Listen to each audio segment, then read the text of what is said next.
The tone is dark, even angry. The situation is getting worse every day. We don't see the goal. Our land is not here. Almost 4 months after Ukrainian troops launched a lightning offensive into the Russian region of Kursk, text messages from soldiers fighting there paint a dismal picture of a battle they don't properly understand and fear they might be losing. We've been in contact, via Telegram, with several soldiers serving in Kursk, one of whom has recently left. We've agreed not to identify any of them. None of the names in this article are real.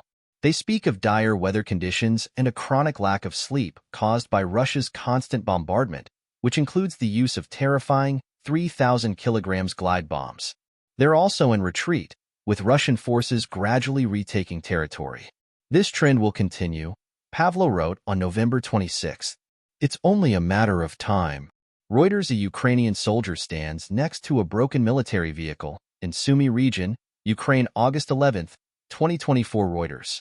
They are under immense pressure in Kursk, under constant Russian bombardment. Pavlo spoke of immense fatigue, the lack of rotation and the arrival of units, made up largely of middle-aged men, brought directly from other fronts with little or no time to rest in between. To hear soldiers complain about their commanding officers, orders, and lack of equipment is hardly unusual. It's what soldiers often do in difficult circumstances. Under immense pressure from the enemy, and with winter setting in, it would be surprising to hear much optimism. But the messages we've received are almost uniformly bleak, suggesting that motivation is a problem. Some questioned whether one of the operation's initial goals, to divert Russian soldiers from Ukraine's eastern front, had worked. The orders now, they said, were to hang on to this small sliver of Russian territory until a new U.S. president, with new policies, arrives in the White House at the end of January. The main task facing us is to hold the maximum territory until Trump's inauguration and the start of negotiations, Pavlo said, in order to exchange it for something later. No one knows what. BBC map shows area of Kursk seized by Ukrainian forces in August versus a second map showing the same area in early December, showing where Russian troops have regained control. Towards the end of November, President Zelensky indicated that both sides had the change of U.S. administration in mind.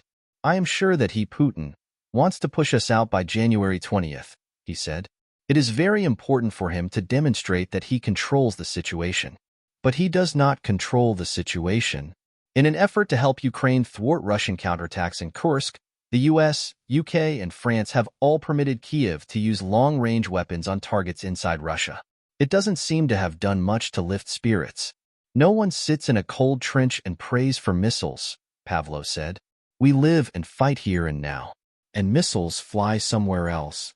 ATACMS and Storm Shadow missiles may have been used to powerful, even devastating, effect on distant command posts and ammunition dumps, but such successes seem remote to soldiers on the front lines. We don't talk about missiles, Myroslav said. In the bunkers we talk about family and rotation. About simple things. For Ukraine, Russia's slow, grinding advance in eastern Ukraine underlines the necessity of clinging on in Kursk. In October alone, Russia was able to occupy an estimated 500 square kilometers of Ukrainian territory, the most it's taken since the early days of the full-scale invasion in 2022. By contrast, Ukraine has already lost around 40% of the territory it seized in Kursk in August. The key is not to capture but to hold, Vadim said, and we're struggling a bit with that. EPA Russian soldiers cover their ears as a Giant B field gun is fired towards Ukrainian positions somewhere in Russia, taken 19 September. EPA. Russian forces have been gradually retaking territory in Kursk since Ukraine seized it in August. Despite the losses, Vadim thinks the Kursk campaign is still vital. It did manage to divert some Russian forces from the Zaporizhia and Kharkiv regions, he said. But some of the soldiers we spoke to said they felt they were in the wrong place, that it was more important to be on Ukraine's eastern front, rather than occupying part of Russia. Our place should have been there, in eastern Ukraine, not here in someone else's land, Pavlo said. We don't need these Kursk forests, in which we left so many comrades.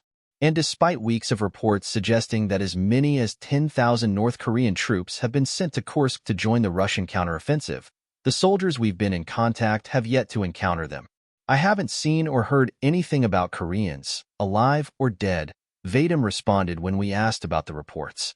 The Ukrainian military has released recordings which it says are intercepts of North Korean radio communications. Soldiers said they had been told to capture at least one North Korean prisoner, preferably with documents. They spoke of rewards, drones, or extra leave, being offered to anyone who successfully captures a North Korean soldier. It's very difficult to find a Korean in the dark Kursk forest, Pavlo noted sarcastically, especially if he's not here. Getty Images, a soldier cries after returning from Kursk. Getty Images. Morale seems low among the Ukrainian soldiers the BBC spoke to in Kursk. Veterans of previous doomed operations see parallels in what's happening in Kursk. From October 2023 until July this year, Ukrainian forces attempted to hold onto a tiny bridgehead at Krynky, on the left bank of the Dnipro River, some 25 miles, 40 kilometers, upstream from the liberated city of Kherson. The bridgehead, initially intended as a possible springboard for advances further into Russian-held territory in southern Ukraine, was eventually lost. The operation was hugely costly. As many as 1,000 Ukrainian soldiers are thought to have been killed or gone missing. Some came to see it as a stunt designed to distract attention from the lack of progress elsewhere. They fear something similar might be happening in Kursk.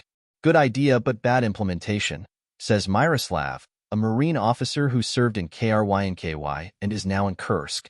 Media effect, but no military result. Military analysts insist that for all the hardship, the Kursk campaign continues to play an important role. It's the only area where we maintain the initiative, Serhiy Kazan, of the Ukrainian Security and Cooperation Center, told me. He acknowledged that Ukrainian forces were experiencing incredibly difficult conditions in Kursk, but said Russia was devoting vast resources to ejecting them, resources which it would prefer to be using elsewhere.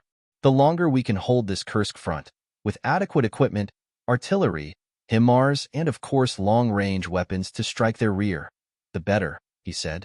In Kyiv, the senior commanders stand by the Kursk operation, arguing that it's still reaping military and political rewards. This situation annoys Putin, one said recently, on condition of anonymity. He is suffering heavy losses there. As for how long Ukrainian troops would be able to hold out in Kursk, the answer was straightforward. As long as it is feasible from the military point of view,